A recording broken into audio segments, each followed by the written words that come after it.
Kako močno vlogo igra dizajn avtomobila, postane vozniku hitro jasno, če se 2 tedna naokoli vozi s takšnim belim Turanom.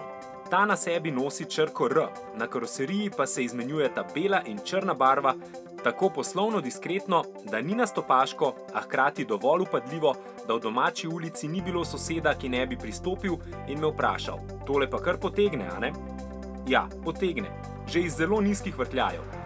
In DSG se z obvolanskimi stikali za prestavljanje še kako izkaže med dinamično vožnjo.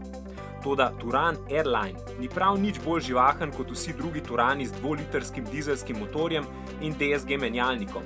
Točno toliko hiter je, čisto nič hitrejši.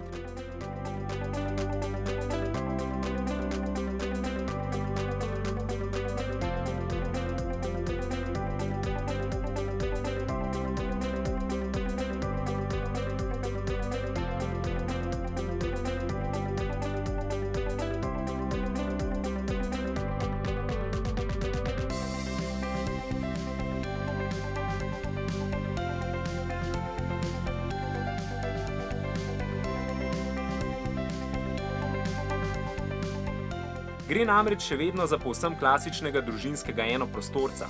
Takšnega, za katerega se zanimajo družine s 3 otroki, ki jih pri nakupu najbolj zanima ne koliko litrov meri prtljažnik, ampak kako enostavno bodo vanj pospravili velik družinski šotor, ležalnike, prenosni hladilnik, poganjalce, skiro, pa tudi, ali bo veliki kontrabas v tem avtu lahko v kabini ali pa bo spet moral na streho. In v tem pogledu Turan več kot zadovolji. Za družine, ki so jim SUV-ji premajhni in zato vztrajajo pri enoprostorcih, je ta hip Turan eden najboljših nakupov.